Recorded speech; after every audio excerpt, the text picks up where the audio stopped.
I have not seen the Texas Chainsaw Massacre, but I have seen Halloween. Are you talking about just in the 70s or like in the general? 70s. I was like, there's a lot more slasher. No, I've seen more than one slasher film. I have tripped and fallen, and you'll see one more than one slasher film. Nope, those are the only 3. That's all we got. Thanks for coming, everybody. You said Psycho, you said Halloween, and you said Texas Chainsaw Massacre. That's it. Yep, Those are the only 3. That's it. Those are the only slashers that 3. exist. Well, have I got news for everyone? Da, da, da.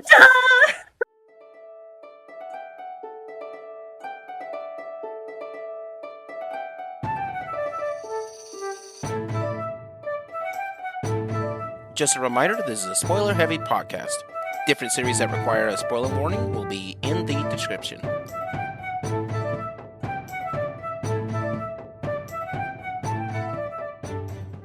Hi, everybody, and welcome to another episode of Gaming Theater Podcast. Now, today's episode is going to be a little more spooky and spookier than we normally do, as this is our special Halloween special episode. Hooray! Yeah! Hell yeah! Spooky season. With one Mario jump somewhere. Anyway. Wahoo! Woohoo! Now, with that being said, in honor of the Halloween situation, that is... This The Halloween situation. Bleh, I lost my train of thought. It's a situationship, No. for sure. I loved it. I loved it being called the Halloween situation. With this, we're going to be talking about a special little subject, that has arrived in video games, film, books, and various other media. The common trope of the slashers. And there's a brief little bit of history that comes with the slashers. So, without further ado, this is our episode on a brief history of slashers. Maybe you know about these slasher movies, maybe you don't. And maybe there's just some fun stuff that's going to be there in between. With that being said, I have several guests with me who is going to help explain this situation and to explain a bit more about other slashers that they know of. Now, once again, my name is Leo. I am your host, also known as the Geek Scorpio. And over to my right is going to be... Hi everyone, my name is Ben. I go by L Penguin here on Gaming Theaters Presents. I am a real-life gym leader that inspires others through fantasy fitness. Oh, I also do the social media for Gaming Theaters Presents. Over to their right is going to be... Hi, my name is DandDaine. I'm an award-winning GM. I am a Twitch streamer and big goofball guy. Yep, that's what we're going with. I also stream for charity, so if that's your jam, come check us out on Twitch. All right. And over to their right is going to be... Hi, I'm WG Ashwood, of Ashwood Audio at twitch.tv. I'm your fancy-focused charity streamer, and prices aren't the only things getting slashed this holiday season. It could be one of your hosts. Hey, yo. That was tight, Ashwood. And over to their right is going to be... Hello, my name is Bison Rose. I am a multimedia fantasy illustrator who does cool stuff on occasion. I also stream when I'm allowed to, and I will be the first to die tonight. So look forward to that. All right. Hopefully not, but we'll find out. And over to their right is going to be... I'm Sam, also known as Paris Duramio. I don't stream yet. I've been wanting to. But I commentate for the Idaho Wrestle Club, and I will be your Scream Queen tonight. Nice. And over to their right is going to be... My name is Liz. I also go by Zombiehand. I do a lot of work with GTP. I'm an artist. I'm actually practicing a new art style right now. Pray for me. My patience is thin.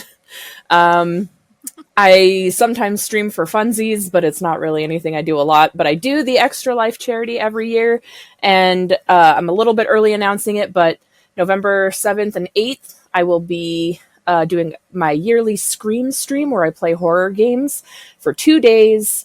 And every time I scream, I have a counter on the window, and however many times I scream at the end of the weekend, I donate that amount of money. Nice. And over to their right is going to be... Hi, my name is Ashley Chancellor. Some people call me Ryan Gosling. I am a co-host of Collateral Cinema Movie Podcast, also Collateral Gaming Video Game Podcast. And the scariest thing for me this Halloween season is that I'll be turning 30 next month. Gasp. Baby. You're so small. Curious. Dang. It's okay, little one. Yeah, you're in a safe place. It'll be okay. You'll get through it. I promise you. We'll help you through this transition. And over to their right is going to be. Hi, I'm Mist. I am a general horror fan who apparently just hangs out with cool people and gets asked to do things. I don't stream. I'm not that cool. But I do aspire to final girl energy. So here we go. I can see it. Final girl energy is, I think, what most women should aim to have. Also, Oh, absolutely. I'm going to be trying to get into a horror con next year. So one of my projects is I'm trying to draw a whole bunch of final girls from slasher movies. Yes, Nice. I love Cool. this. We'll see how it goes. I think you found your audience. 100%. Your audience is me.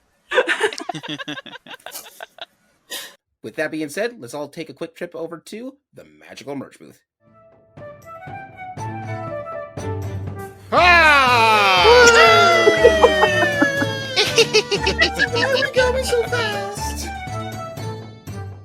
So here we are in the magical merch booth. Now, as Zombiehand earlier has approached us, in a couple of weeks, it'll be after this episode comes out, it will be November. In which case, that's one of our big charity things. So before we get into after the spoofy season, why don't we get into the helpy season, where we try to help out people and raise different projects for different charities.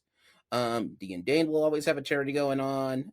Zombiehand has her Scream stream, which is oddly appropriate for this particular episode. And not to mention that Ashwood also has a charity going on usually once a month on that. So links to their Twitch channels will be in the description. So if you want to check out any of their charity stuff, they're there for you. And we'll also be promoting some of this stuff. And we might have something for GTP as well at some point as well on that. Haven't decided where we're going to go, but if we do, it'll be there. I know Liz mentioned Extra Life, so I've got to chime in here and add that you also can join Extra Life. It's free. You don't have to be, a huge creator. You can do whatever you want to. You can play video games. You could knit. You could write. You could do anything. As long as you're doing it in the pursuit of charity, you can check it out at extralife.com. I am And it not a goes to big raise money- streamer. Oh, sorry, go ahead. Whatever. You're the best streamer. Whatever.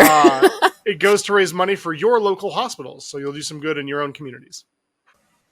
I'm not a big streamer by any stretch, but I do this every year, and it's super fun. And It's a great event. I know for mine, if you donate at least $20, I play a horror game of your choice. The goal is to find super scary games so that I scream, so that I have to donate more at the end as well. I think last year it was like $82 or something. I'm just going to say the mortuary assistant, really scary. That is a freaky game, though. I That loved game- that one. Is very scary. Year before that, Made of Scare was so good. With all that being said, before we get to all those charities, so with that being said, let's get back to the show. I'm scared. I'm scared too. The killer's right behind you. So here we are on the episode of our brief history about slashers and slasher films. Slasher films are the ones we're going to sort of lean towards because those are the most famous and prominent. However, that's not the only slasher-like object out there, and we'll explain that when we get to different genres if they pop up for it. But for the most part, slashers in film, as far as when that starts, gets very debatable on what the first slasher is, and that's mostly because slashers as a film genre doesn't show up until the 70s, but there's like parts and pieces of it that show up in the 50s, 60s, and 40s and such.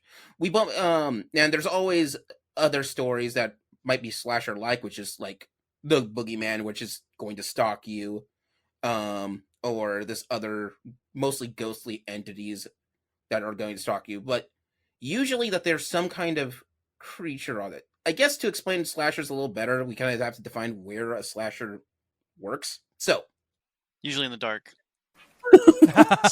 True. not all of always, them. That's not always. important. Yeah. Summer camps, street sidewalks, sewers. Sororities. And anywhere people are having extramarital sex. Oh, Yeah. yes, naturally. As they ought to do. So with that, slashers in general tend to fit this sort of weird format. In general, you'll find them as being ridiculously tough as an entity. Even though they may be supernaturally informed, it's usually some sort of bladed, spiked, or blunt object weapon that they're choosing to kill you. And that's mostly one of the fears is because they are personally there with you. They're not using some kind of weird mystic force. No, it's like Jason Voorhees, which will come up later. It's just going, even though he could run through a whole lot of stuff, will start punching you. That is what he wants to do, or stab you. And that is what they want to do. Usually there is a way, they have a high level of endurance, and typically, but not always, it's a singular creature. One thing that's chasing you. And that's sort of where we get the weird boogeyman vibes. It's not a small group of people. It's not like a reoccurring, it's one entity for it. And most of the time, not all slashers are even supernatural based. They could just be a person. So, and that's important to note, because colloquially speaking, what's considered as the earliest slasher movie as what we know it is Alfred Hitchcock's Psycho. Fuck yeah. With Norman Bates. Is considered the first big slasher film. Which, by the way, if you're curious on how much skill you need as a director to make a horror movie, Psycho's only PG-13. Chocolate syrup. Oh, the chocolate syrup. All the chocolate syrup. That's how they did the blood. Oh, we should use chocolate syrup on the slide. That would just make us stick more. For a movie that feels very violent, there's very little that's shown on screen. Like even in, the famous shower scene, right? I mean, we never see the knife plunge, but it still comes off as a very violent scene. Oh, yeah. And it's very creepy. Like, I was doing some research on that for the movie Psycho for another podcast about talking about MacGuffins. I completely forgot that there's a bank robbery in the movie. Yeah, doesn't she steal from her? She steals from her boss and is driving away. Yep, and then ends up at the Bates Hotel. Motel. It's not a hotel. It's not fancy enough. Holiday Inn. Holiday Motel. Yeah, I mean, We found the millennials. I was just gonna say that going back to Alfred Hitchcock on not showing so much violence in Psycho, wasn't he also known as a kind of king of suspense? Because despite what he wouldn't show you, it's more of like what's left to your own imagination that makes it even scarier. Yeah. Definitely. It's weird because Hitchcock will be noted by other really big directors like Steven Spielberg. Hitchcock's one of the reasons that he learns suspense, and from that we end up getting Jurassic Park with dinosaurs. Kind of a slasher movie if you think about it. Kind of. Kind of. Yeah. I mean, each little finger has a slash on it. Dinosaur rights. The Velociraptors. I will give you that the Velociraptors might be slashers. Oh no, Velociraptor. Slasher energy. Also, I thought you were going to mention Jaws for being like the suspense and slashers, because that's also a movie that's notorious where like you never see anything about the actual shark itself until like the last couple minutes. Mm-hmm. Granted, it's if you know the history of that film, it's more of a budgetary concern. Oh That my thing, God. the machine broke all the time. But 60s is basically where we fit up for that with the Psycho. Outside of the 60s and outside of that film, I don't know a whole lot of slasher movies that are around in that particular decade or stories and such. Peeping Tom is another one. Yes, that was I've heard of that big one. at that time. Yeah. Box office flop, but now has a cult following and is largely considered right around that same era as Psycho as one of those. It was kind of also your one that gave you the killer's POV for a lot. That's right. That was the cool thing about Peeping Tom. You were from the Killer's Field. Yeah, that's cool. I know, like, I was watching Psycho today, and I was noticing the scene where, you have the killer come behind Janet Leigh, at, through the shower curtain, and you see the audience, from our perspective, we know the killer is coming, but she doesn't. And I was like, did Psycho do that first? It's one of the earlier ones to do that. It's one of the earliest examples of that trope, right? But like I was just watching it, and I was impressed by the camera work and just the atmosphere that was so tense, Oh yeah. It was one of the earliest ones Peeping Tom's done from the 60s. There was Black Christmas. Oh fuck yeah! Oh yeah. Is that from in the 60s? I thought it was a 70s movie. I think that's 70s. Yeah, Oh. 78. I think. And it has been remade like a dozen times. Yeah. Yeah. I guess this now is a good time. So the 60s have a couple of slasher movies. Wait, sorry. Can I like interject really quick? So I only have a CD player in my car. This will come around, I promise. So I listened to the radio on my way to work. And this morning, there's this one talk show host. It's a guy and his wife, and they do trivia like 3 times a week. And if you answer more questions than one of the hosts, you can get tickets or prizes or whatever. And today, one of the questions was, what is the name of the motel in Psycho? And nobody knew that it was the Bates Motel. Nobody. Not the caller, neither of the hosts. And they were like, he was like, it's the Bates Motel. And she goes, didn't they make a show about that? I was like, I can't do this. I can't do this. Ridiculous. Oh, that's painful. It was so bad. Harsh. That feels like such a low bar to just not be able to pass. Yeah, I was like, okay, we don't know what gives protein to the blood. I get it. I don't know that shit. It's hemoglobin, by the way. But the fact that they're like, Yeah. yeah, I don't know. I didn't know that. I didn't retain much science. But when they were like, what's the name of the motel? I was like, Bates Motel. And they were like, I don't know. What? Anyway, that was it. It happened. That happened this morning, and so I was like, oh, I should bring that up. Now, with that, we'll move away from the 60s and going into the 70s. This is where the big change comes in. Horror as a genre, how do I want to put this in a way that makes sense? And I'll do an episode at some point where we talk about film and its decades and where it makes changes. But if you were talking, because in the 70s, what we have is more grittier films, more down-to-earth films and such, but also with this tone of violence and extras. By the way, you can find all that from the starting point of that is the movie Bonnie and Clyde. When they start, because that's when they start violence, because it's really huge into films and such.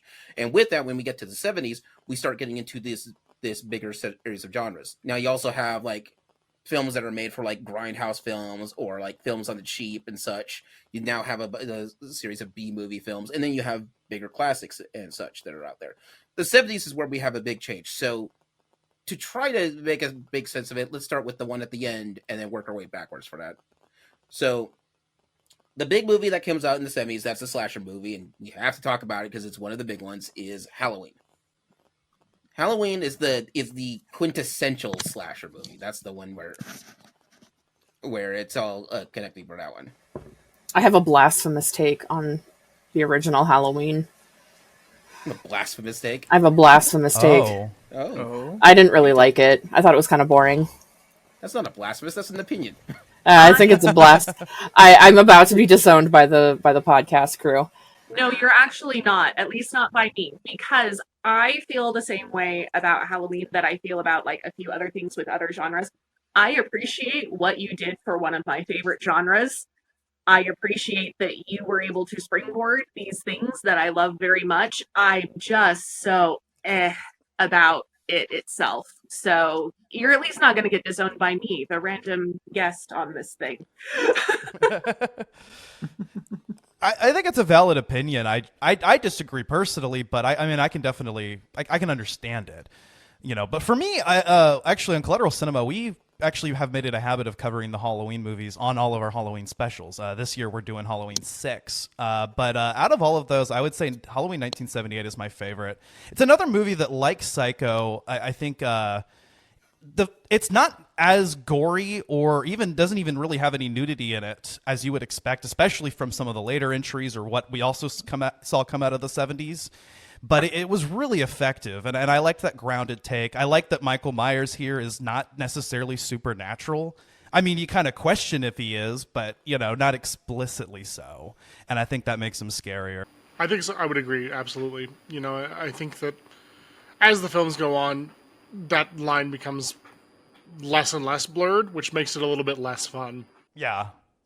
Yeah, so that's my opinion, is I just don't find it. I just, it's fine, and I understand the appeal and the influence, and I can see why it made it so popular. I watched the first 2 Halloween movies.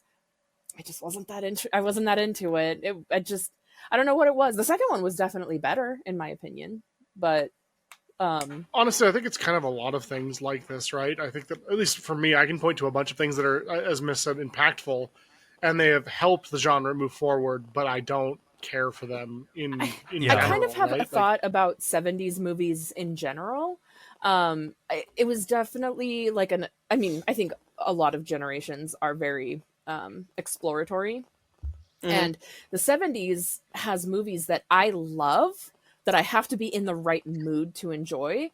So like I love Star Wars episode 4, but if I'm not in the right like mindset for it, it's slow and it can kind of drag. First Mad Max, I'm a huge Mad Max fan. First movie kind of drags if I'm not in the right like if I'm looking for something John Wick style, you don't want to watch Star Wars or Mad Max. And I think Halloween, maybe if I tried rewatching Halloween, maybe I would feel differently if I was in a different mindset for it. But I think a lot of 70s movies, including ones that I love, just have a different pacing. And sometimes like you have to just be in the right headspace. Like, again, I'm a huge Star Wars fan. My cousin and I, when we were in college together, we tried watching it one day and we were halfway through it and we're like, why is this dragging? Like, we love this movie. But yeah, like, I think that's just kind of my take. And I think Halloween falls into that as well. No, there's a lot of films that are like that. In the 70s, you have a lot of auteur and director-ridden films, and so they get to be a lot more experimental if they can try it. One of the big things in the 70s, like one of my favorite movies from the 70s is Gone in 60 Seconds, the original one. Oh, yes. I love the original. You kind of have to be in a headspace because that's a 35-minute long car chase scene at the end. That is Act 3 of this thing, is just the car goes now. It is insane, though. They filmed that entire scene, like, using practical effects, like, actually blowing up those cars. So I prefer the original Gone in 60 Seconds to the Nick Cage one, even, because, it's slow, but it's worth it. But yeah, no, sometimes you gotta get into headspace. So, like, the reason why we bring this up is John Carpenter, who is the director and I think also the writer, and I know he's the weird thing about John Carpenter. He's usually the writer, he's usually the director, and most of the time he's also the music guy. Yeah. He always composes the films, right? Even the new ones. Does a lot of things. Also, he's a character in his own universe, because in Halloween 1978, they're watching John Carpenter's The Thing. Yes. He's canon to his own universe. Yes. As is right and proper, honestly. Right? He just stepped right inside his own fourth wall and said, I want to be part of this. Very Slaughterhouse 5 vibes on that one. By the way, not a horror movie, but it does have the horror movie title, like, down pat. But yeah, so this is where we started getting the big ones for these slasher films and such. The other big one in the 70s, you gotta pay respect to the Texas Chainsaw Massacre. Yes. Also, what a title. Texas Chainsaw Massacre. I know exactly the weapon and the location. And what's gonna happen.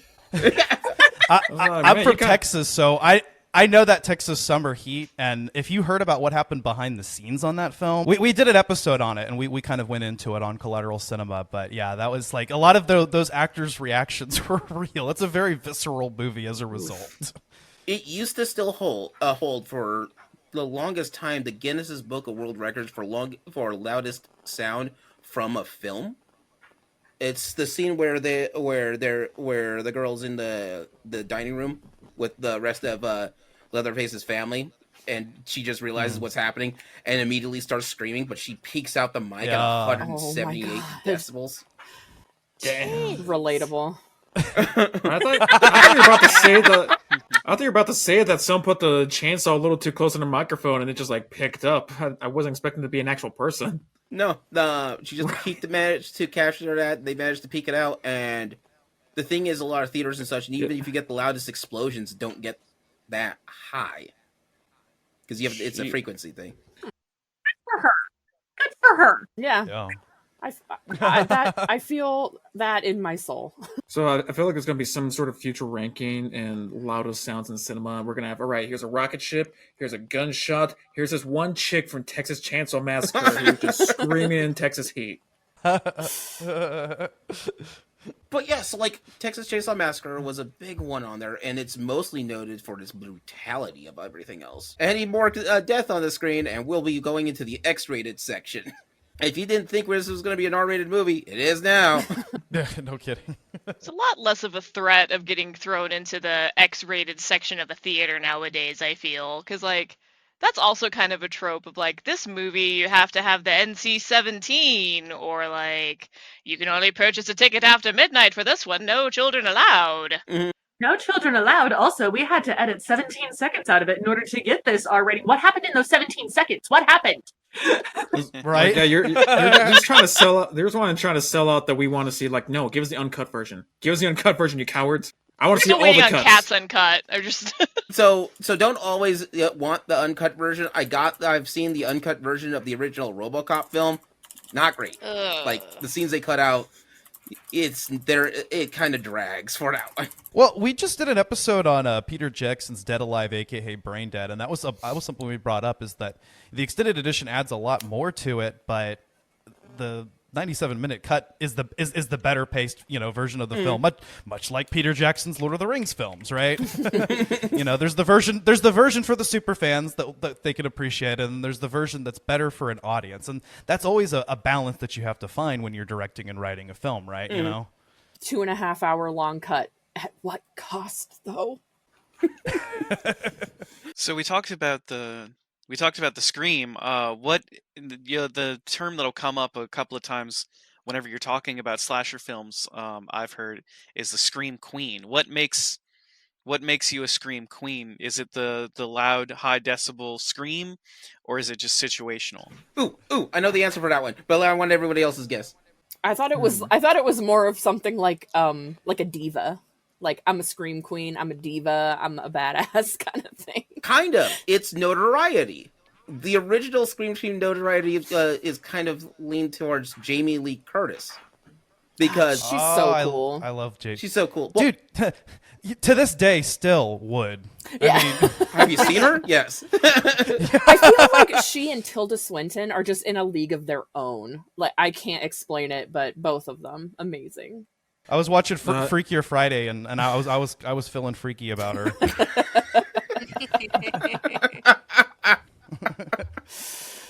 I get it. It's not what I thought I'd get out of this movie, but I'm getting something out of it. Anyway, no. So that's the name of the Scream Queen. Jamie Lee Curtis is known for that because in the early '80s and the '70s, because one of her big breaks is through in the cinema is Halloween, but she gets typecast into horror films, and that's why and so it's the same actor showing up as different characters in all these other horror films. I think there's Slumber Camp, there are Sleepaway Camp, which is another slasher film. Sleepaway Camp film, which happens to also have Jamie Lee Curtis in there. There's one more in the 70s that she does, and then it's weird. I think it's Trading Places with Eddie Murphy. Weird tangent for this. So she becomes a big star later in the 80s, but in order to do that, they hired her for a movie called Trading Places, which is starring Eddie Murphy and Dan Aykroyd. And one of the reasons that they got her is because she was willing to go topless in that film for a scene because she plays a prostitute. But she was also has the comedy chops to be able to be funny and keep up with Eddie Murphy and Dan Aykroyd, two super popular comedic actors. But she got her start in all these horror films in the 70s, and that's why a lot of studios didn't want to hire her at first.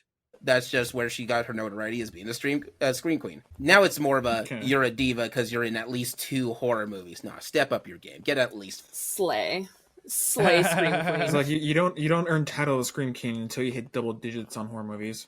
There was a reality TV show kind of thing about scream queens, and I know she was the host, but I can't remember what all that was about.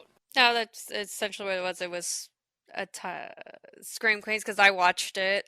Because I love the trash like that.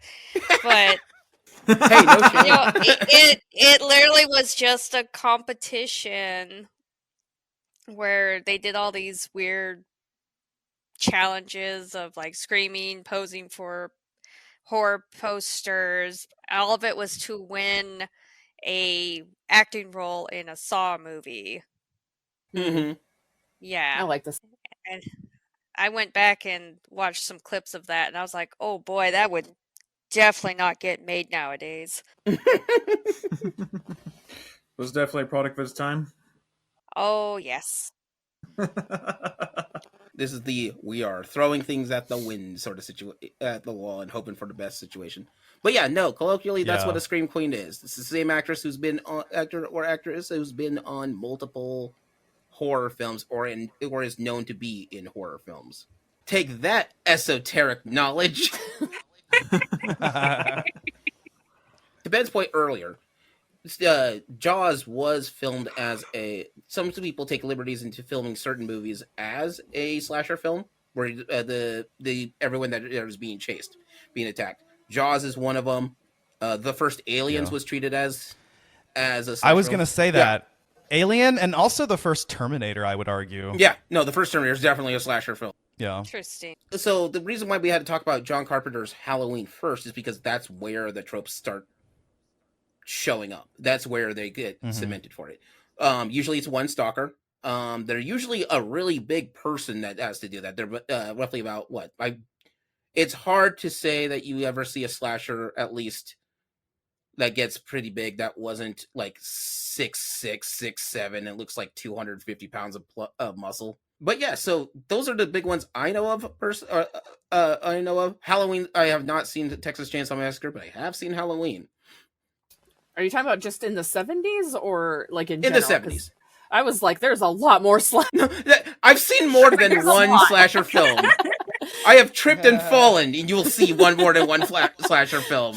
Nope, those are the only three. That's all we got. Thanks for coming, everybody. You said Psycho, you said Halloween, and you said Texas Chainsaw Massacre. That's it. Yep, Those are the only three. That's it. Those are the only slashers that free. exist. Well, have I got news for everyone? Da, da, da. Weird they stopped making them. We haven't even talked about Jason X. Yeah.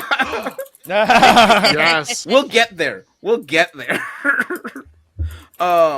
But anything else before we get out of the 70s on that one? I think all the fun stuff is in the 80s. Yeah. Oh yeah. Yeah.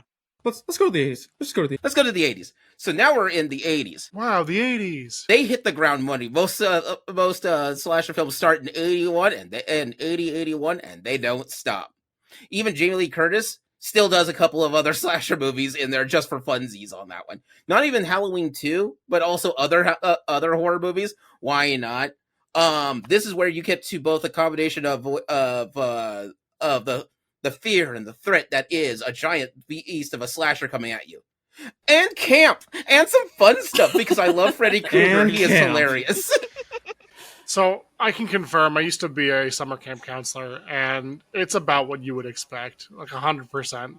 Those movies have kernels of the truth to them, and that's very funny to me. The camp part of it, or the people dying? So, no one died under my watch, or while I was there, so that I can recall.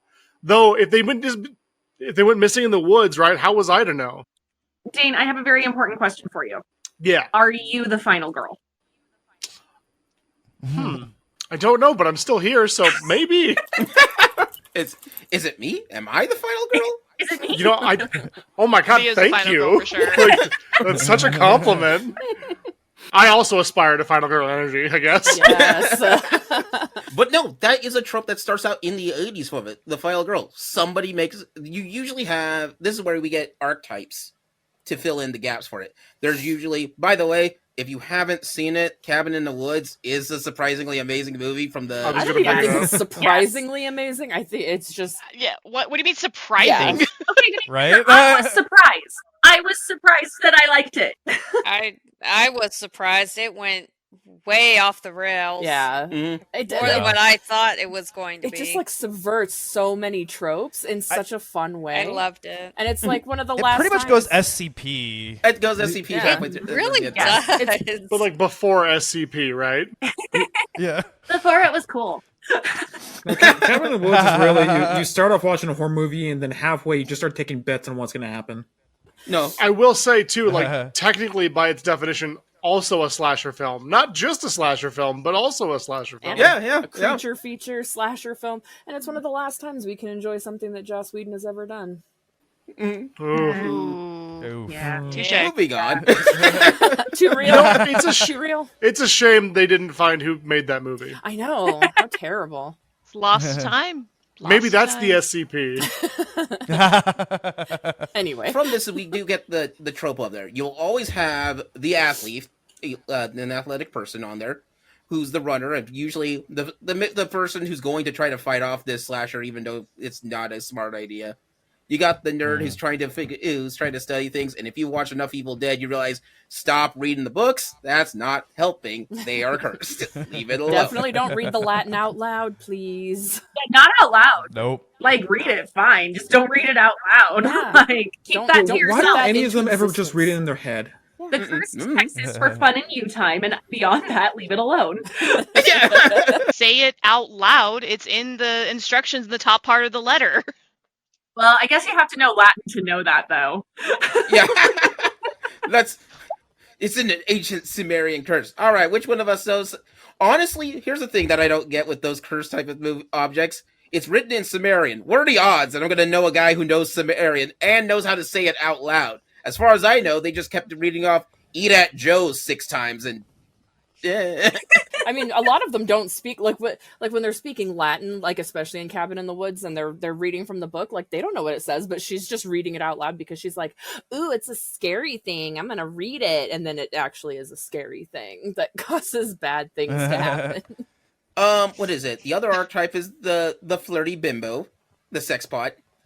Good for her. And I'm right that- here.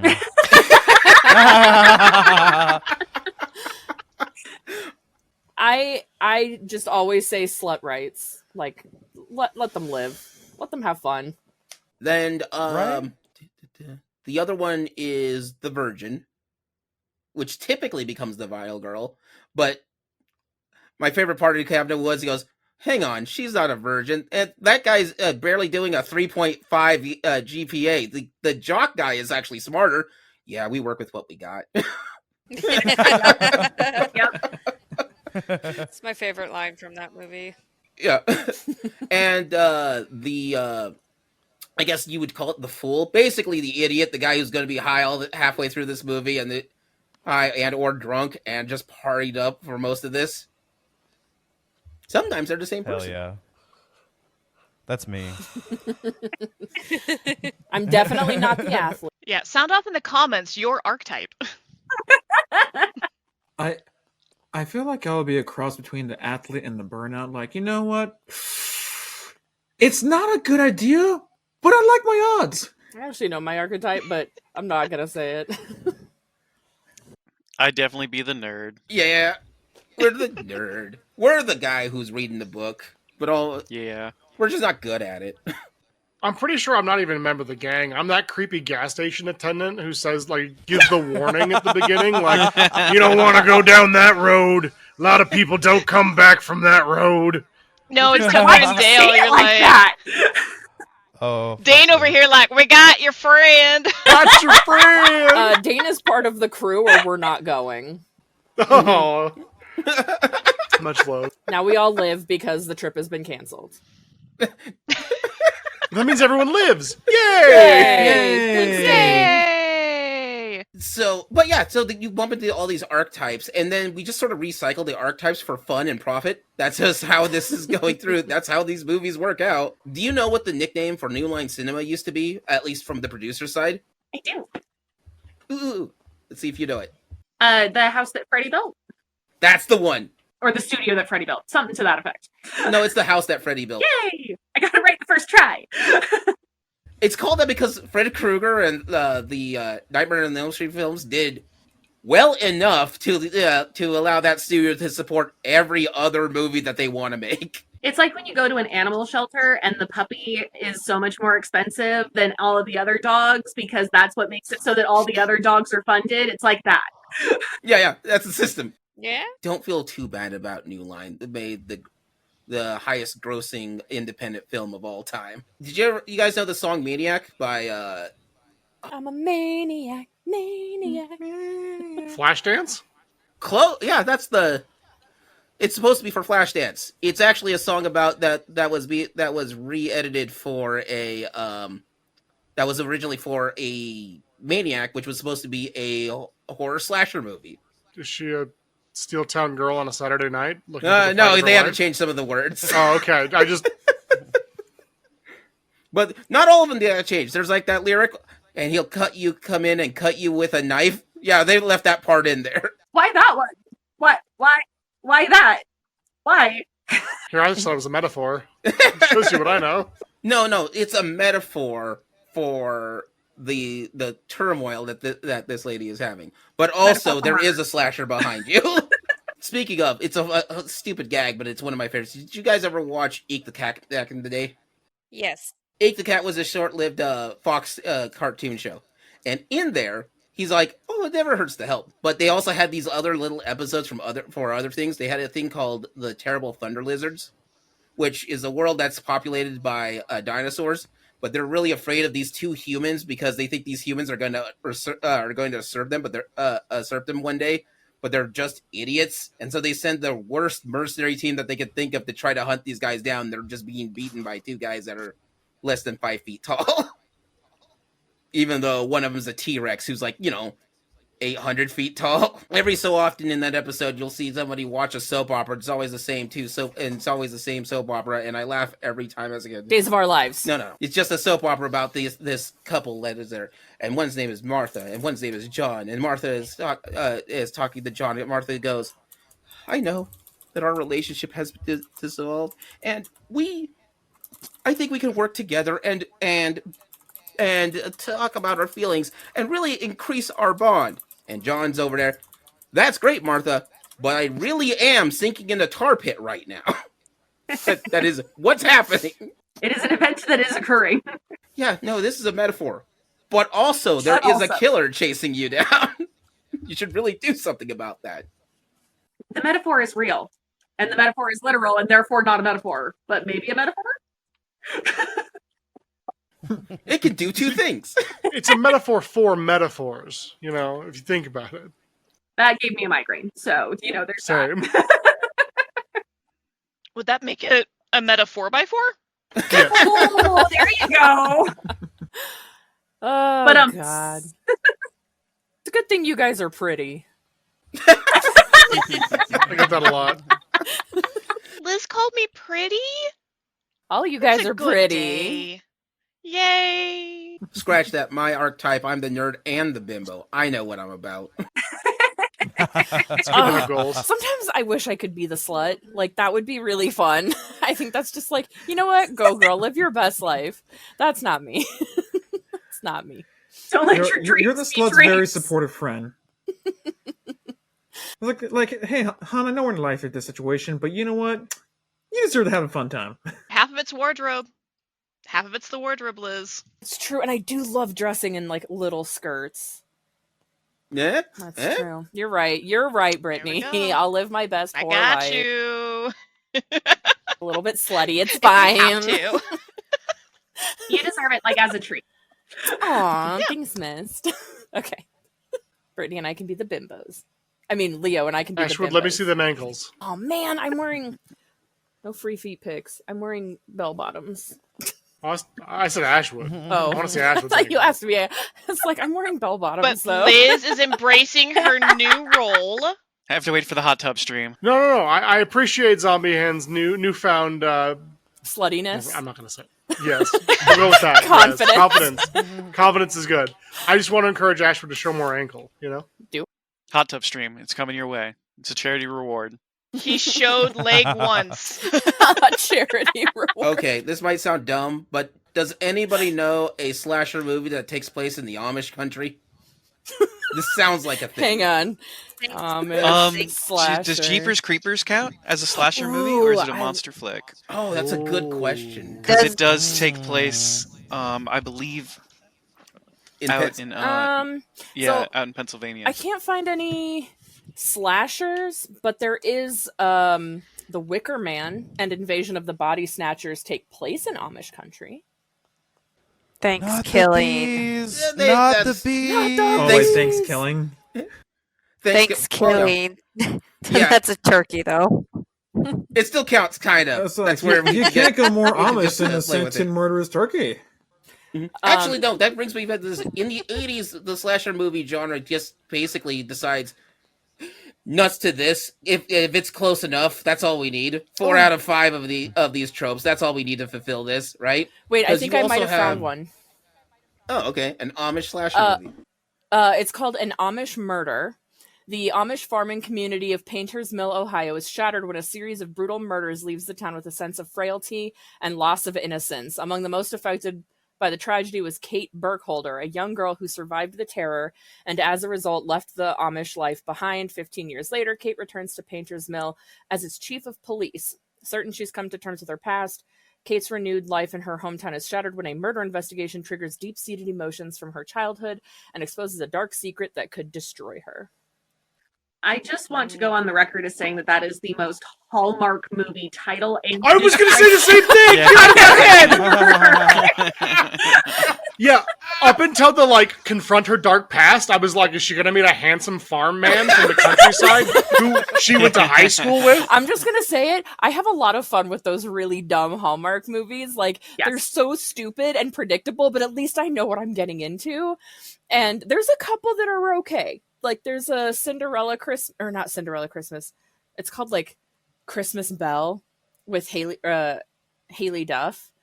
And that one, at least the hot dude is, running around shirtless half the time. He's literally running. He has a track in his backyard that he runs. And this isn't a metaphor. No, it's not a metaphor at all. And then A Snow White Christmas is actually really cute. But for the most part, I watch them because they're dumb. They're stupid. Absolutely a perfect call out, miss. That was huge. That was amazing. You're like, wait a minute. Well, Liz is reading the wrong genre. Up until the end there, this was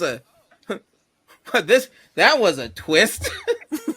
I was gonna say, maybe the final scene, it reverts back to the Hallmark romance, and as the final girl survives, there's the handsome orchard cafe owner baker just waiting with open arms, but behind his back is a large knife. Yes. love this. Oh my god, I have to find this video for you guys. It's somebody who did a horror movie Hallmark movie, and it's a Hallmark movie that turns into a horror, and I was like, I'd watch the shit out of this. I need this for my health and well-being. This is going to be very important to me. Yes. However, 100%. The horror tropes and romance tropes can go together. That movie Hard Eyes that came out I was going to bring that one up when we got there. I love that movie. It's Hard Eyes was good. Shockingly cute. I was not expecting it to be as good as it was. I went in well, even if it's stupid, it's as long as it's fun, shockingly fun, really good. And I was like, okay, I could get behind this new slasher, except can I spoil it? Wait till we get to the 2000s, I guess. Or, when it's going to show up. Okay. Really fun though. I don't think it could be a series though. If you're listening to this episode, pause now, go watch the movie, and come back at this timestamp. You have a little bit of time to catch up. Let's go. We still got to get through the 90s. But so in the 80s, they're just going to play with this trope, and this is important because we'll get to that in the 2000s and such. That's right, Leo's bringing it back. Anyway, one of the things that they have, this is where we get, sometimes you get really scary movies like that. The Thing, I say that's a slasher movie, just with a monster on it. You also have things because you're close enough, but you also have things such as Child's Play. Yeah. Yep. Was it, by the way, anybody else who was watching that was both, all right, but I still think I can punt this guy, right? Right? Let's go. That movie scared me so bad I got sent to a child psychologist. Oh. Oh no. Oh, babe. It's my brother's fault. He shouldn't have let me watch it. He was babysitting. Your brother wasn't the best person. It does have child in the title. I would make the same mistake. Okay. This is the Watership Down scenario all over again. Yeah. Don't worry. It's just about children playing and nothing else. Look, there's toys. It's you see, he had me it was a marathon. So I watched all up to 3. Oh no. Just one right after the other. That's too much child's play. Although, to be fair, you got out before it became super campy. Because I think it's Child's Play 3, and then after that is The Bride of Chucky. That's what I grew up on. I conquered my fear and watched the Cult of Chucky movies, and I was like, okay. I have grown. I am good now. You don't scare me anymore because you're right. You just punt the little jerk. Right? Well, yeah, like, the Child's Play movies I watched in reverse, kind of. I got to The Bride of Chucky, and then I watched Child's Play 3. I'm like, what is this? And then I'm like, I'm out. But I got to see the first one on that one, and yeah, it's got its creepy moments. Yeah. But also could punt the guy. Just punt that fucker. Yeah. What's he gonna do? I don't know. Maybe Child's Play is just a nice metaphor of just about those slasher ones, specifically if they're haunted dolls. You would think it'd be easy to take them out, but why is it that the dolls keep coming back and winning every damn time? Because I still remember seeing the short. What was it, like the Zuni puppet? The little African puppet that has like all the razor sharp teeth. Oh my god. That scared me worse than Chucky. Yeah, that thing should not have won. There are some size advantages they got to just like, when you're tiny, maybe like 4 feet, 3 feet, just like, okay, I'm like a kaiju next to you, I can punch you. Something about being even smaller than that, like, it's like trying to find a wasp, but a wasp with a knife this time. Is it the Trilogy of Terror? Yes. That's what it was from. As you all know, I am a big fan of the actor Bruce Campbell. However, he has his own slasher movie, but he's only in the first of the movies, and which is Maniac Cop, where the slasher is a cop trying to take down other cops, and then other bad things to get revenge. It's a weird thing, but it is there. I'm just saying, you don't get to be the king of B horror movies and not have a slasher movie in your repertoire. That just seems weird. No, that's entirely fair. I don't even know if he's just the B horror movie guy. He's kind of just the B movie guy. No, that's Jerry Springer. Yay. No, Jerry Seinfeld. That's an incredible joke, I knew what you meant. Yeah. and I love you for it. So I guess we'll move out from it. But yeah, this is where we start getting into the camp. But once we start moving out of the 80s, we get into the 90s. And the 90s gets to be super fun because what it is when you take a trope and then you sort of... Deconstruct? Deconstruct it. Deconstruct it. Yeah, that's it. Deconstruction. Or, what's the other... Fuck. An open face trope. Mm-hmm. Playing it straight is another one. No, what's the one where you flip it? It's like... Where you flip the script? Yeah. No. Missy Elliott. Missy Elliott, yeah. Flip that thing and reverse it. Advert expectation? Invert expectations, but because deconstruction is more like subverting expectations. Yeah. I think you're subverting the trope. Yeah. Okay, there we go. Got it. I feel better. Got there. So the 90s, the big one is... Oh man, I missed Slaughterhouse Santa Claus, Silent Night. Violent the Night. original Silent Night, Deadly Night. Silent Night, Deadly Night? Yeah. That's in I the thought 80s. about that earlier. That was in the 80s. I was I mean, like, I thought you were going to talk about Silent Fright. I mean, we didn't talk about Sleepaway Camp. Well, we mentioned it. Slumber Party Massacre, Nail Gun Massacre. There was a lot of fun ones. A lot of massacres. And none of them took place in Texas, weirdly. 80s was a You hard gotta have some time. variety. It sure was a time. But because they were experimenting so much in the 80s, I think that's why they started deconstructing some of those tropes in the 90s, because it's like... And inverting them and subverting them in the 90s. Yeah. You kind of have to do that. Once a trope becomes tired, you want to start making it like new and interesting, and so you subvert expectations and tropes and all kinds of stuff. Just keep things fresh. And I mean, isn't the 90s when we get the first Scream? It sure is. Yeah. It's not my I love favorite or Scream. anything. I never would have known. No, I can't imagine. Is it the 16 Ghostface keychains that are on my backpack? too. Just Oh my Yeah, God, no, this is- never would have. this is a whole thing. It's totally fine. You hide it very well. I do, don't I? The gleeful If I grin. can find whole the thing bit, I'm yes. looking for, Dane's about to hate me. If I can find the Was thing it I'm looking Ghostface for. or Ghostface to Jason? Yeah. Not to be confused with Ghostface Killer. No, it's Ghostface. that's somebody I else. believe. That's Yeah, somebody it's else. For the Ghostface, but I children. have to find it. So carry on. I'll be back. Oh, found it. Okay. Oh, I think I know. I think I know Oh what it my God. is. I'm so excited for this. It's horrible. Oh my goodness. Oh my. I am experiencing For delight. the audio God, I think I might listeners, have- Yes. Zombiehand is presenting us with I think I muted stickers myself. There we go. of Yeah, so Pyramid horror Head was himbos. here, but yeah, there's Who's Michael missing? Myers, Ghostface, A lot of Pinhead, scantily clad, horror-themed characters. To and then Pyramid corroborate Head what had Ashwood his is saying. fat ass right here. Hang on, I can find that one. Yeah, every time I bring this out, Dane's like, please put Pyramid Head away. Look, he's dummy thick, and the clap of his ass cheeks is alerting the guards. Look at Bless. it. Look Hell at yeah. it. And then I have a... Oh Lord, he thick. Oh, he thick. I kept Also, Pyramid Head, but I'm sending that sticker sheet to one of my friends because she also loves horror for movies. the record, it's less so the fact that, you know, Pyramid Head is too thick, and more so the fact that it puts us on a 20-minute tangent talking about how thick he is. Yeah. All right, Once we can again, change the only topic. 30 minutes. Crazy. Well, Yeah, it's- Leo, It's a podcast It's episode. pyramid quite- head. The base of the pyramid's got to be really wide to support. I know I'm trying, engineering. man. I'm doing my best here. All right, but I'll anyway. stop derailing, I guess. No, you won't. No, you won't. You're right. Don't stop, Liz. That's half the reason I come here.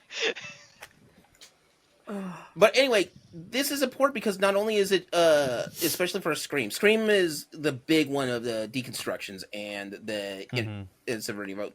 But not only that, it was made. Was it who directed Scream one? I'm trying to remember. Wes Craven. Wes Craven. Yeah.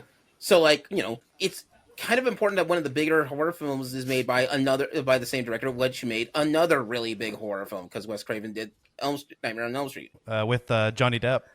Oh yeah, my sister and her boyfriend and I actually did a few years ago. We did a marathon of the first, I think, 8 Nightmare on Elm Street. We got all the way up to Oh man. Freddy versus Jason, and we didn't watch that one because we were going to go watch the not Freddy versus Jason.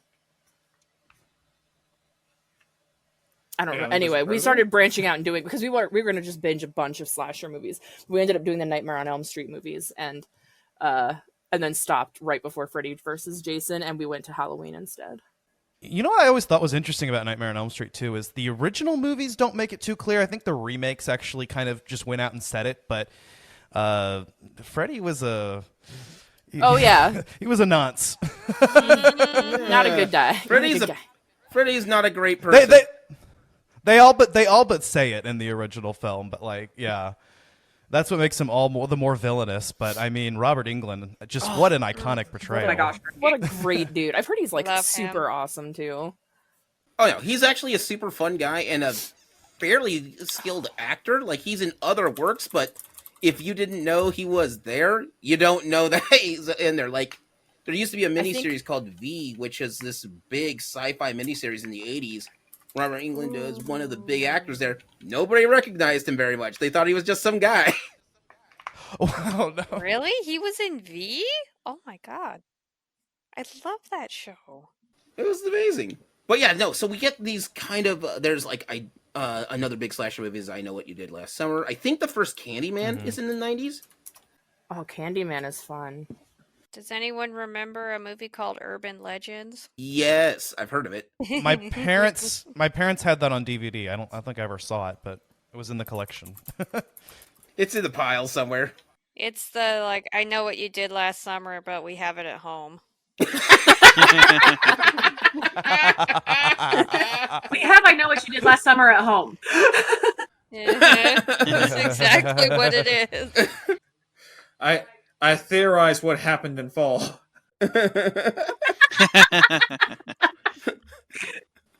The not so fun time in winter. Well, and then films like Scream and I Know What You Did Like Summer, which themselves are almost parody movies, right? Right. Would be parodied by Scary Movie in 2000. Yeah. That's when you know your genre's made it, when you've been parodied. When you've like parodied the parody. Well, and that's exactly it, though, is that part of what was so cool about the Scream films was that you had this like you straight up had a character who was going through being like, hey, you can't do this, otherwise the actual serial killer that's going around town is going to get you. And it was like so tongue-in-cheek, but like in just the right moments that it actually ended up kind of like revitalizing the genre. Like slashers were kind of on a downswing around that time, and then you get this thing that's kind of making fun of it, but like does it in such a good way that like now we're back. The dinosaur story. Sorry. But no, like I could give you whole TED Talks about the Scream films, but I will. You're like, we don't have that kind of time. But no, Mist is right though. It's a thing that people don't realize. It's kind of like pirate movies. There used to be a bunch of pirate themed movies in the 60s and 70s, and then they just sort of stopped entirely until you start getting it because they are a number of different reasons. Like the big one is a pirate movie is actually really expensive to make, really difficult because you need to actually have wooden boats, and they're not in the backyard. But no, for like slasher films, the big thing was, if you are a good enough director and producer, you can make a really good slasher film and with a really low budget.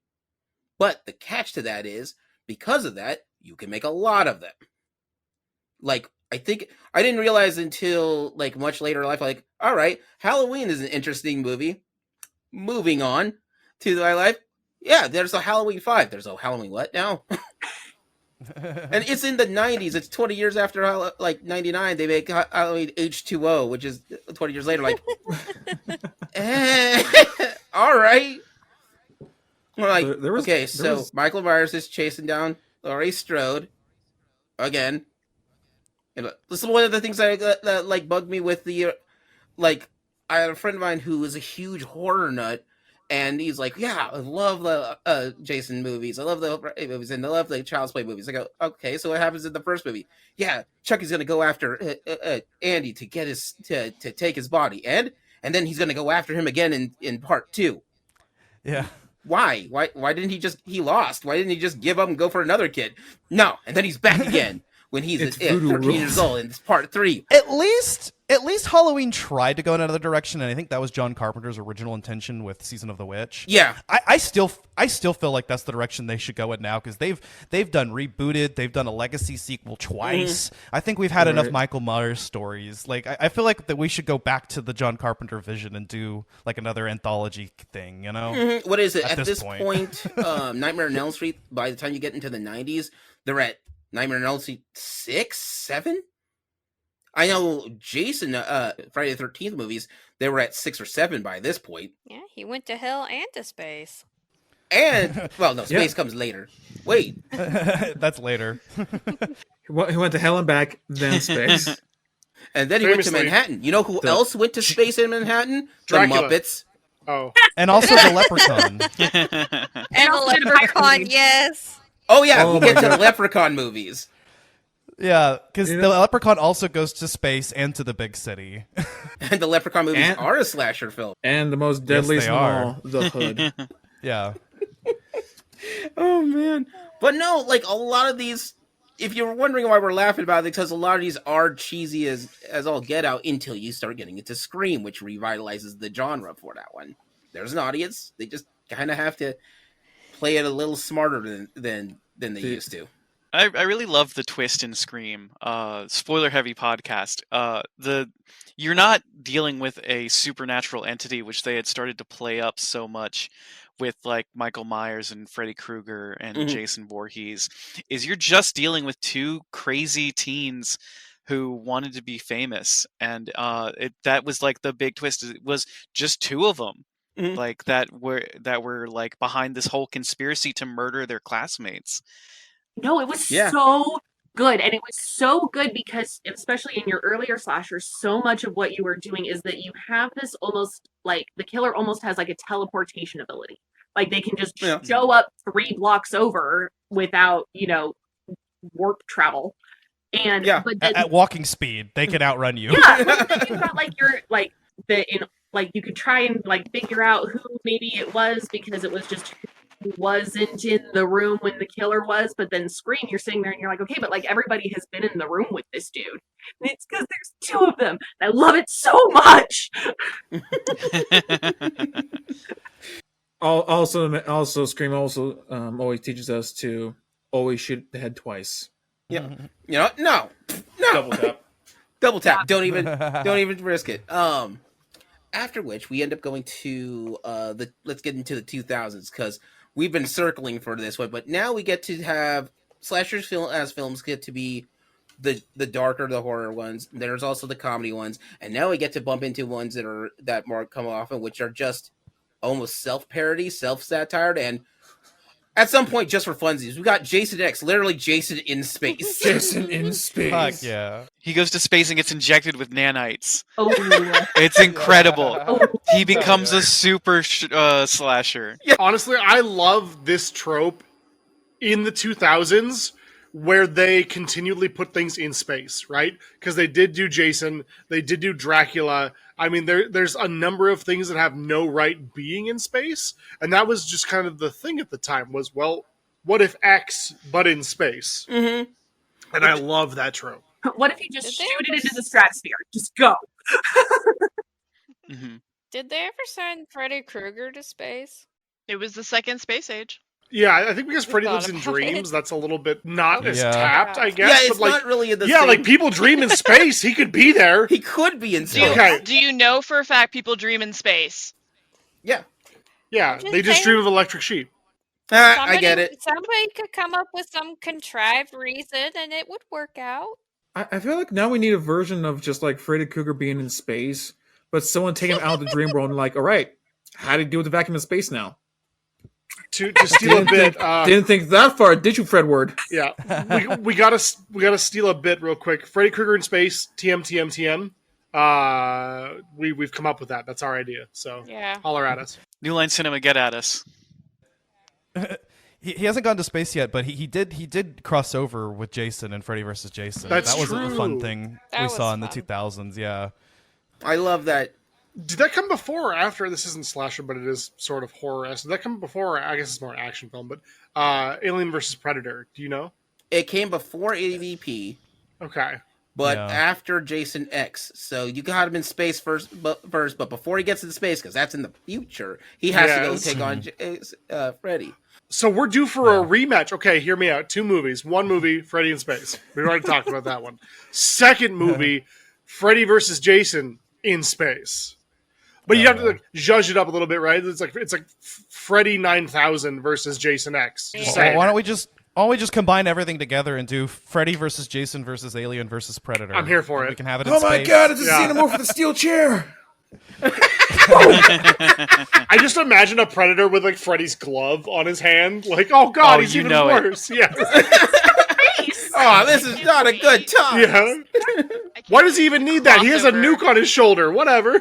I'm just trying to think of Xenomorph Freddy, just does it coming close to your face, pops up mouth open, here comes Freddy's face out of his Xenomorph's mouth. It's me! I don't know why I'm getting real scary Terry vibes out of Yeah. it. Terry, bitch. You're gonna die, bitch. I was like, man, we thought the Dream Warriors gave him creativity. Now it's being introduced to other horror What were you creatures. saying, Spice? I'm just thinking of all the merch crossovers you could do with that. So take your Count Chocula style cereal, but make it this big mega bowl where all the little marshmallow bits are all your different franchises crammed together in there. Oh my god. There absolutely is a screaming spoon somewhere in the bottom of that box. If you send in X amount of box tops, you get to have it. So the Yeah. Fortnite of cereals is what I'm hearing. Yeah, You can just also hire me for the marketing. We got the merch. Well, but then one of the other things, do you remember when one of those cereal box ones, it was I'm coming back around, I promise, was one of, when Mulan came out and you could send for, the Mushu alarm clock, do an alarm clock, Mhm. but it's that high decibel scream from the Texas Chainsaw Massacre. Oh, Oh. yes. There you Oh. go. Guaranteed to wake you up every time. So the thing is, in comics, crossovers and crap like that was happening all the time with that.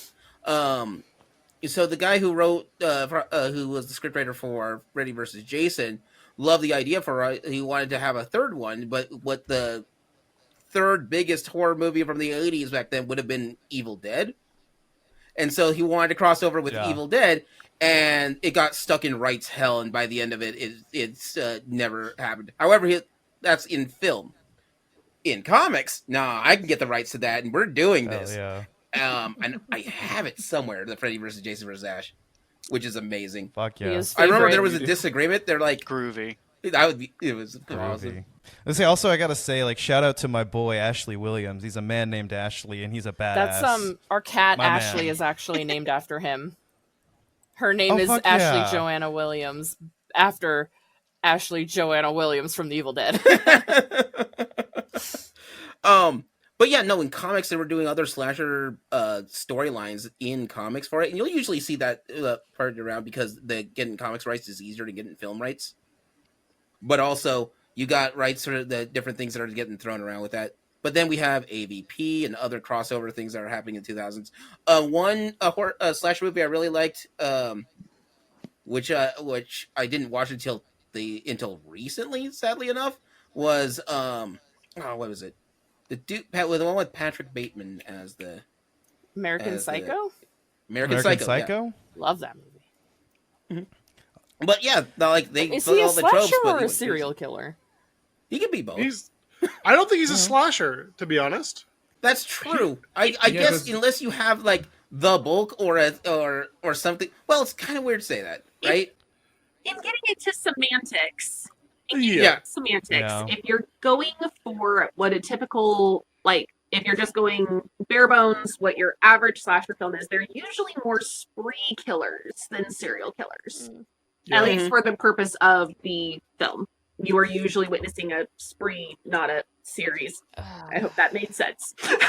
Okay, so yeah. The thing is, the serial killer will typically have a strict modus operandi, or MO. And so they would follow the similar pattern for what the kills or what they're doing with that. Whereas a slasher, in other hands, throw a boat at him, call it a day. That sounds like a good idea. There is an axe here. Your face is here. This is an opportunity. We're gonna kind of do it for the lulz. Yep, you are in the general vicinity. This is like for fun and me time, so you know. If you are on Camp Crystal Lake on the Friday 13th, that's on you. I left a note, a sign. I was going to be slashing my way through this, and there was a gas station attendant that warned everyone. No one listened. I mean, to that point, if you go into the first Strangers film, which was also in the 2000s, and you got your whole bit again, spoilers. So sorry, I don't know. This is a spoiler heavy podcast. Go to town. But you have your whole thing where they're like, "Why are you doing this?" And she's like, "Because you were home." So there you go. That's on you. Yeah, that's like one of the scariest things is just you were home. There was another one where someone was like, "Why are you doing this?" And they went, "Why not?" I don't remember what movie it was. Strangers. That's such a cold line. It's so good. It's incredible. And then they just crap all over it by giving us backstory in the sequels. Yeah. Like, that's nobody asked for this. That kind of is what happens is people think we want backstory, and it's like, no.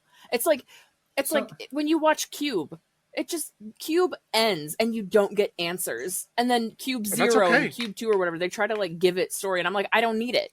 I don't need to know all of this. The fact that it just ends and you don't have answers, amazing. Incredible. They pulled it off in such a great way. And then the sequels were all garbage.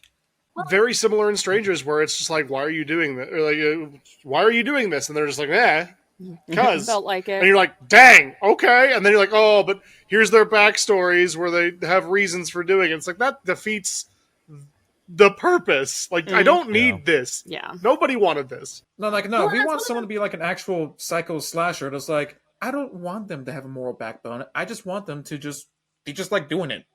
Yeah, and them saying like, you were home. Scariest shit. Like, that's so terrifying. Oh my god. Okay, well, now I don't want to be home ever again. That's exactly it. You happened to be home at the wrong place at the wrong time, having undergone significant emotional turmoil as that movie starts. Also, Yeah. that's a lie. I love being home. I don't want to go to work. I never want to leave. True. But, you know, like, yeah, or for instance, arguably that's why the Rob Zombie Halloween films were not received as well, because they tried to give Michael Myers more of a backstory, whereas in the original, I mean, he was just evil. Yeah, we don't. Yeah, who's just They the didn't guy. explain Wyatt. He has a little bit of a backstory, but we don't know why he suddenly turned one day as a kid. And the Rob Zombie Halloween, I like the first one. Okay, it's not bad, but it's not as effective because they try to give him this whole backstory. Although he is an absolute unit. In that. Well, and horror on the whole kind of deals in this, like, you have to find this fine line where you give your audience enough that they're invested, but you don't want to tell them everything. Otherwise, it's not, I don't know if I know everything about. It's like me learning about spiders when I was scared of spiders. I knew enough about spiders. Now I'm a spider saver. Like, you learn enough about the thing, it's no longer scary, kind of thing. Like, it just there's a fine line here of I can't know everything. I want to be interested. I want to be invested. But if you tell me all of the things, if you tell me exactly how we got from A to B, okay, cool, now it's boring. Like, to quote David S. Pumpkins, right? The scariest thing to the mind is the unknown. I'm like, yeah, kind of. But yeah, that's scary about it. Is the fear that you get from a slasher movie is different from fears for other things.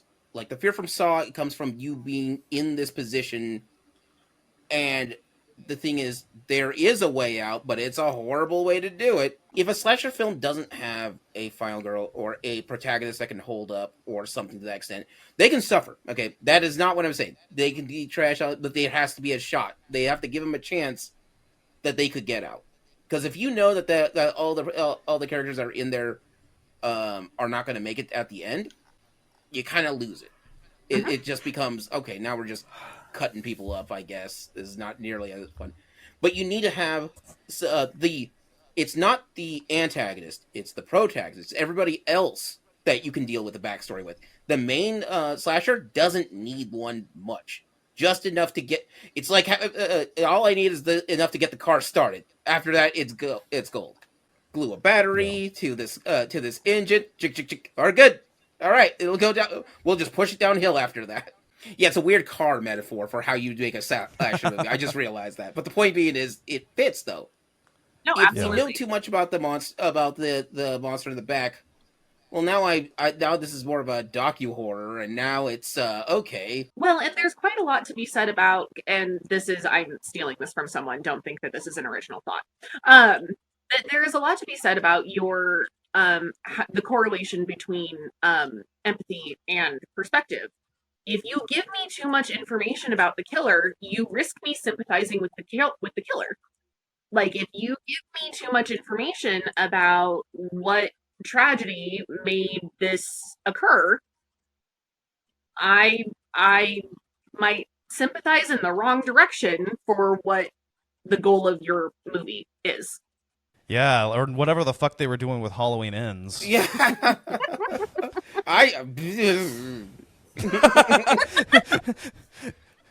That's my best answer I got for that one. Did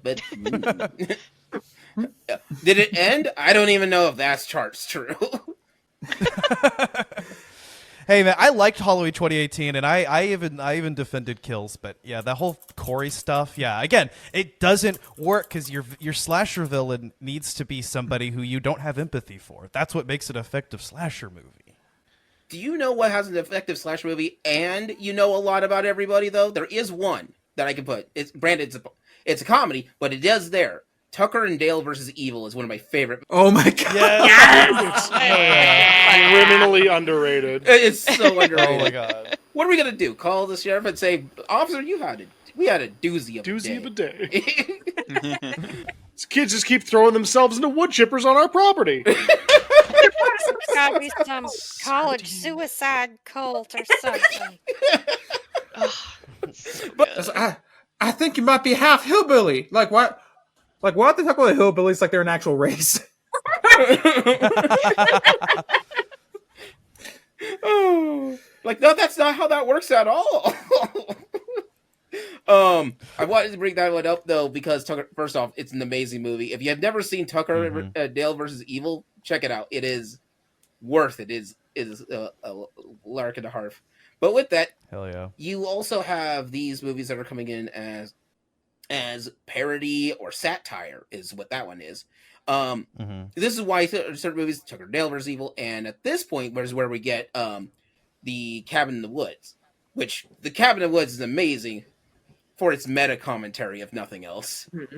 Yeah. I told you I'd bring it back, Liz. But yeah, no, there's like several. Although I do have to say this line, which I always found is hilarious.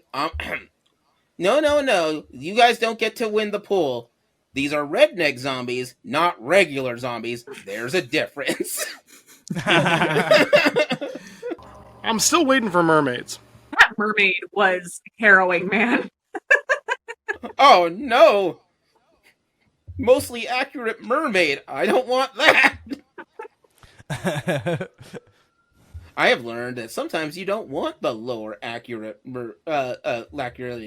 tail to come at you. If you've ever watched, what is it? What We Do in the Shadows, the TV series, not the movie. They actually are like the only piece of media I've ever seen that they actually have a lower accurate siren, which looks horrible.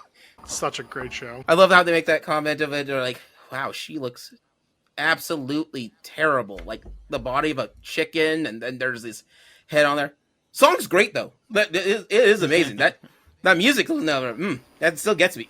But yeah, so like this is where we're at in the 2000s, and then we start going into even weirder takes in the 2010s and going forward on that one.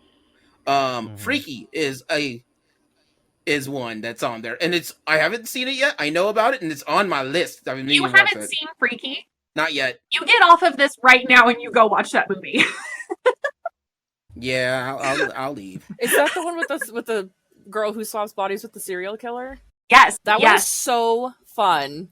It is so good. Shockingly more fun, especially because a lot of the reviews were like, it kind of overplays itself, it overstays its welcome, blah blah. And I'm like, are you kidding?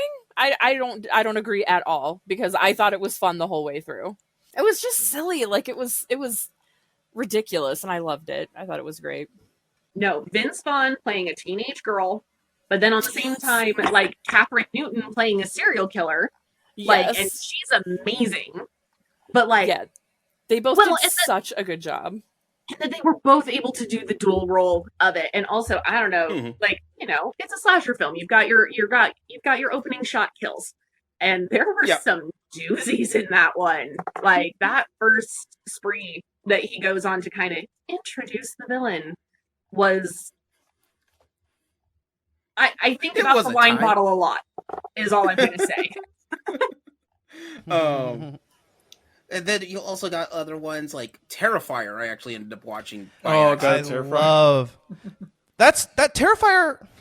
Terrifier is, I think that's pretty much like the new slasher. That was the first slasher movie I watched in a while that I was like, I think this could be a new iconic franchise. We got our Scream Queen with Lauren Rivera, or I guess maybe she needs to do one more movie before she's a Scream Queen. But getting there, on her way, getting there. Yeah, Terrifier is so much fun. We did all three of those just this last season on the podcast, including Terrifier 3 for Christmas. But then wasn't there a slasher film with Bill Goldberg as Santa? Yes. Santa Slays. Hell. That's what it was. Or Santa Slays, yes. There's like Christmas slashers is a whole different genre of things. But Santa Slays, though. I have the sweetest bit of trivia for that movie. Okay. Oh, it is really sweet. That is where he met his wife. Oh, but his wife only took the role in the movie because she misunderstood. She thought it was Jeff Goldblum and not Bill Goldberg. Amazing. And then Santa took one look at her and said, "You're next." And then they got married. They got married, and they've been married ever since, and it's really cute. Aw. Hooray! That is adorable. Fair warning, it's been a while since I looked that up, so I might be misremembering one or two details. But I know that's where they met and got married. And Oh no, stuff. I know that's definitely details because when There. we found out, we couldn't stop talking about it. There's your Hallmark hook. Right? Yeah. Like, it's Christmas, it's Santa, it's true love, Yeah. mistaken identity as a treat. Like, there's your Hallmark slasher right there. You know what? Santa Slays is officially one of the greatest Hallmark Christmas horrors out there now. We have now deemed it. The council has Why is decided. this on the Hallmark list? The council has decided. No, but Terrifier was iconic. Like, Yeah. just the way that they did it is just very both. How I would love to say traditional as a slasher movie, but they came in knowing exactly what they want. There's nothing in there that's like, you know, They weren't trying to make extra. I was gonna say the Terrifier films. I mean, they go all out with it. I mean, he even kills kids. That one scene in 2 where the mom comes in on her kid. As a parent, that one gets to me. Like, I can do with over the top gore or whatever. Like, okay, you get a girl bisected in Terrifier 1, sure, I'm gonna laugh at it. But when it's the mom coming in the kid, that got to me a little bit. like, oh well, nah, that's a new fear I didn't have before. But yeah, so and not only are slashers that are in there, we also have I guess now is a good time to the slashers that are making home is the films, but it's not their only home. Like, I think we can shoot down a list of video games, books, and other things that are slasher-esque, but their home is really in the film genre. Yeah. But like, what is it? When 1v4 games were getting big originally, Jason, Friday 13th was the first big one, and then you had, why do I keep forgetting its name? Dead by Daylight. But we're getting a new Halloween one too. But like, and one of my favorite board games that I've been playing like crazy is Camp Grizzly, a slasher board game with 6 players. It's amazing. There was one more film actually I wanted to bring up because it was very, very recent. But have you guys seen Totally Killer?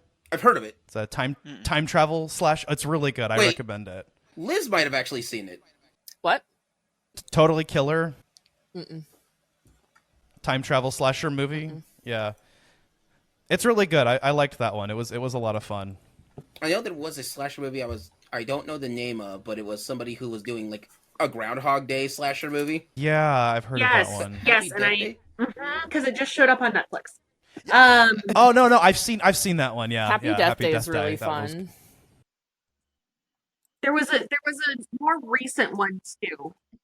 Anyway, sorry. Slashers, this is not a genre that's ever going to go away. But the fun thing about the slasher genre is the weird part about the fun part about the slasher genre is done right. It is just a fun time. Mhm. Like, it's weird. All right, I'm having a great old time. Didn't you just watch like 20 people get killed? 22, sir. Get your numbers I right. still count the 2 in the back. But yeah, so that's sort of the crux of this. It's never going to go away, but if done well, it's at least an entertaining genre.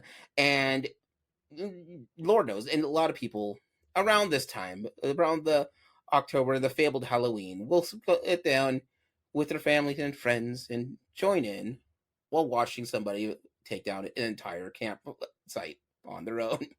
So I guess before I close this out, if there's any slashers that you guys, slasher films or such that you want to list out before we end this episode, go ahead, give a shout out on that. There's one I was wanting to find. Hard Eyes. Hard Eyes is a good one. Hard Eyes I'm is going to give a fun. shout out to a movie called In a Violent Nature. That does subvert a lot of these tropes because, as we were talking about earlier, this one actually does have you empathizing with the killer instead of the victims. And it was also one of those kills I genuinely want to talk to their special effects team and see if they're okay. So, you know. You good there, Chief? Has anybody seen Intruder 1989? It was directed by Scott Spiegel, produced by Sam Raimi, and Bruce Campbell actually even makes a cameo in it. I know of that one, but I haven't Yeah. seen it. Intruder is fun, yeah. Intruder is a good one. has a lot of creative kills. And that's what's fun about slasher movies. Yeah, it's just how creative can we do it? And it's like, you know, like my parents are people who will look at that like, well, how can you like that? And I'm like, because it's so over the top that it's funny, you know? Or like when you look at like Art's expressions, you know, Art the Clown's expressions while he's doing something. Yeah, when he's at that big old eye, hilarious. Like, he's hilarious. It's things like that, you know. Reminds me of watching Zombiehand play through Hitman, and there's all these creative kills. And I go, "Oh, Zombiehand, what are you gonna do?" I'm gonna shoot this guy. Really? There's 1,001 different things. And then takes out the guy. The alarm's kicked up, and all she has in the background is just me going, "Nope." Was this when I was playing System Shock? No, this is Hitman. Yeah. I'm like, I shoot guy. Really? There's 1,000 ways to do this. Listen, you could have used that duck over there, but no, you didn't. I shot. I thought you were talking about that one time when I was playing the System Shock 2 remake, and I ran in to loot a body. Was just like, ooh, loot body. And Leo goes, to your left, to your left, to your left, to your left! And there's a monster that coming to the left. I didn't see it. I was so focused on looting the body. And I scream because as I'm like, oh, Leo's saying to the left, it hits me from the left. From the left.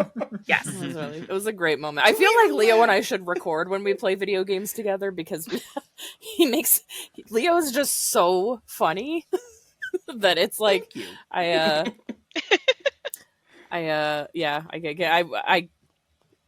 he made me laugh at a really sad part of Claire Obscure the other day, and I was like, Leo, you're ruining the mood, but there's literally no other moment you could have made this joke. Oh, I fucking love that game. So good. Leo's going through it. We're going through it together for the first time, and it's during the gommage. I'll try and keep it as spoiler free as possible. It's about an hour into the game, though. During the gommage, there's a point after the gommage has happened, and Gustav is standing at the harbor, and the piano goes, and Leo goes, "At first I was afraid. I was petrified." It's sad as scene.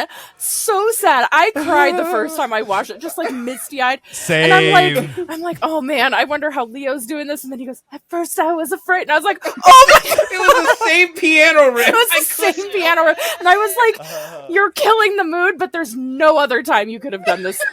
Not a single other moment. Crying. Yeah. So funny. But no spoilers. Leo is we're still only partway through Act 1, but I've seen everything, but Leo hasn't, and I need him to experience it in full. Took me a while to find it, but I found it with the slasher I wanted to bring up because the concept is hilariously stupid, and I'm surprised it's not on an MST3K.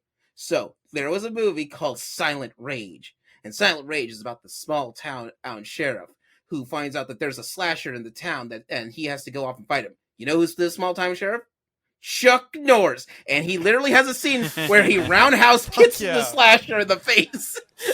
Yes. And I'm like, hell yeah. Gold. Solid gold. Give this guy an Oscar. Okay, I gotta check that out now. I'm like, I heard of it like randomly through some random thing. Like, no way. So yeah, no, that's the slasher movie I've been meaning to see because I'm like, oh no.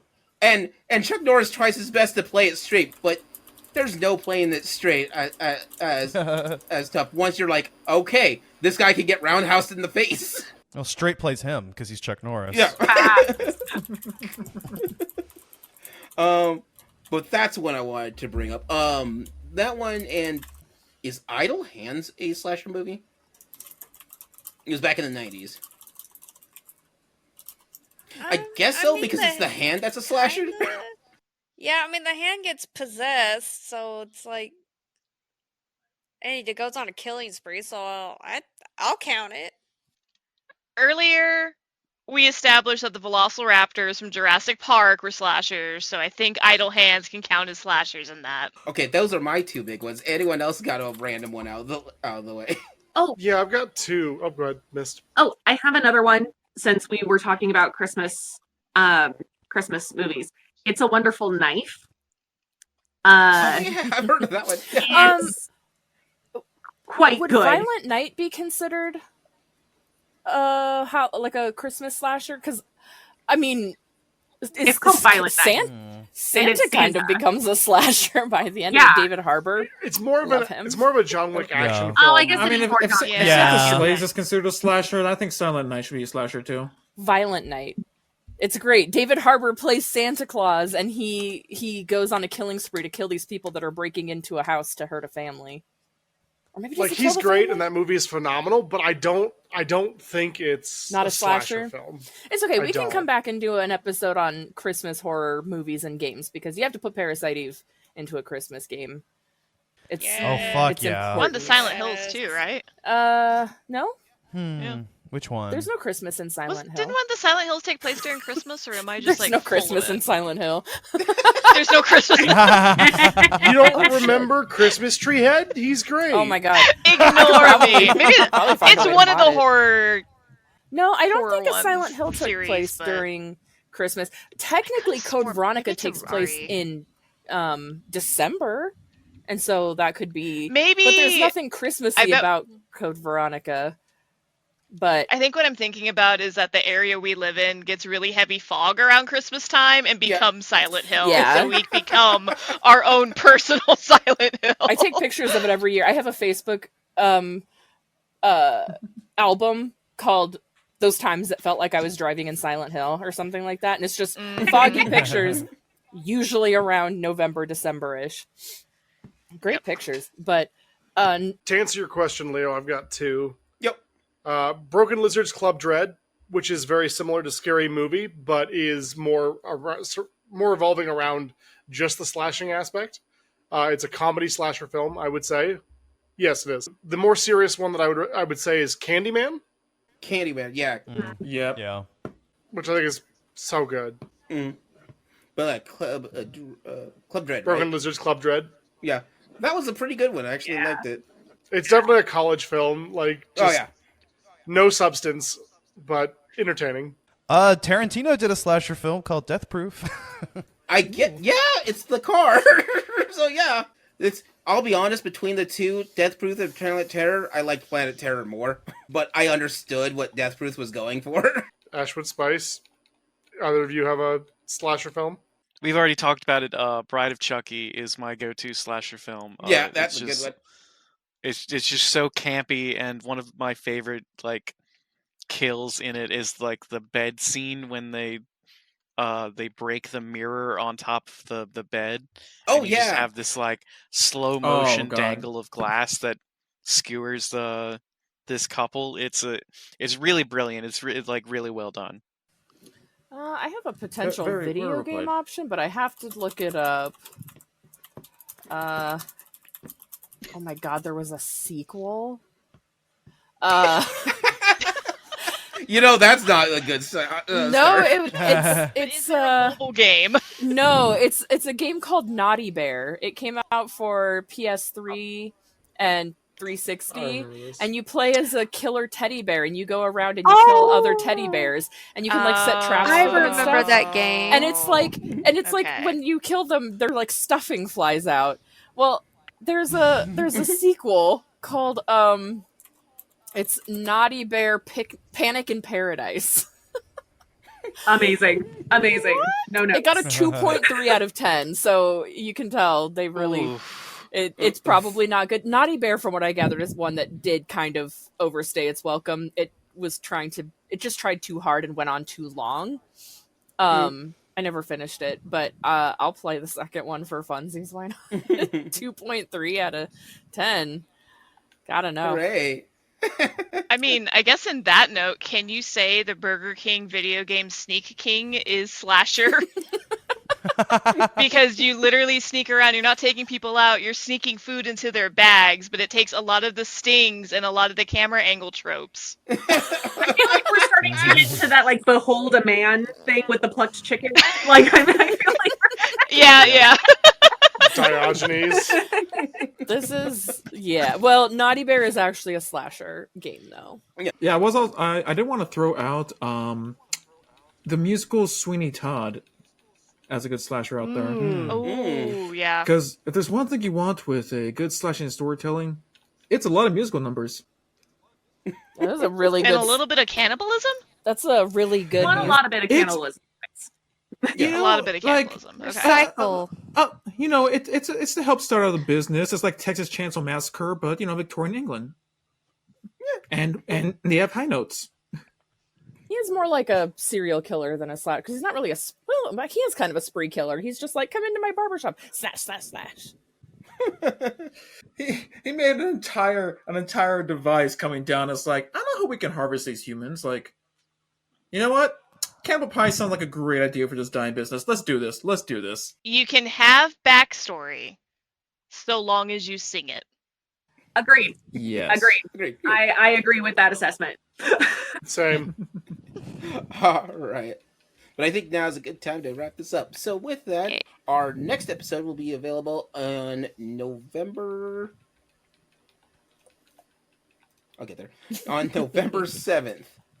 And enjoy the Halloween holiday, everybody. And this is Gaming Theater Podcast logging out. Bye, everybody. Bye. Stay safe. Oh.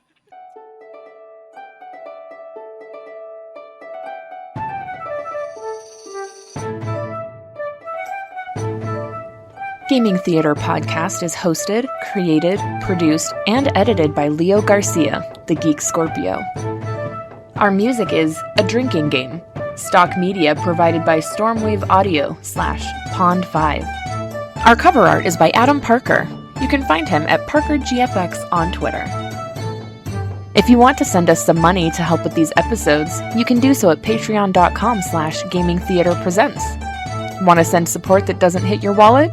Please leave a review with wherever you hear your podcasts and share our podcast with your friends. It really helps out. Thank you for listening.